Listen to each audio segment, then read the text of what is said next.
Dua warga Prabu Muli yang sempat diisolasi selama 19 hari di Rumah Sehat Wisma Atlet Jakabaring akhirnya bisa pulang ke rumahnya setelah dinyatakan negatif dari coronavirus disease 19. Dari pemeriksaan dan hasil swab test, Bapak Ansori 70 tahun dan Ibu Yulia Fatma 63 tahun tidak terpapar COVID-19. Usai dinyatakan sehat, kedua pasangan ini dijemput oleh tim kesehatan Kota Prabu Muli.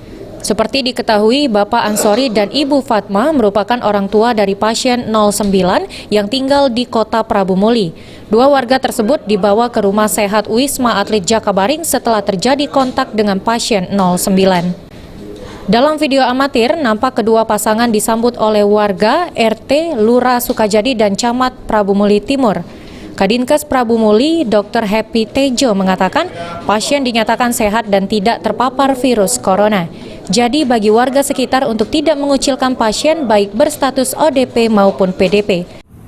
Selama observasi dan hasil pemeriksaan di Rumah Sehat COVID-19 Wisma Atlet Jakabaring tidak ditemukan gejala tanda infeksi coronavirus DC atau COVID-19. Selanjutnya pada ini dinyatakan sehat.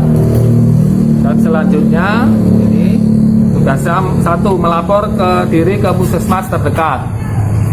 Tetap di rumah, menerapkan PHBS, perilaku hidup bersih dan sehat, berupa cuci tangan dengan sabun, cukup istirahat, banyak makan sayur dan tidak merokok. Beni Firda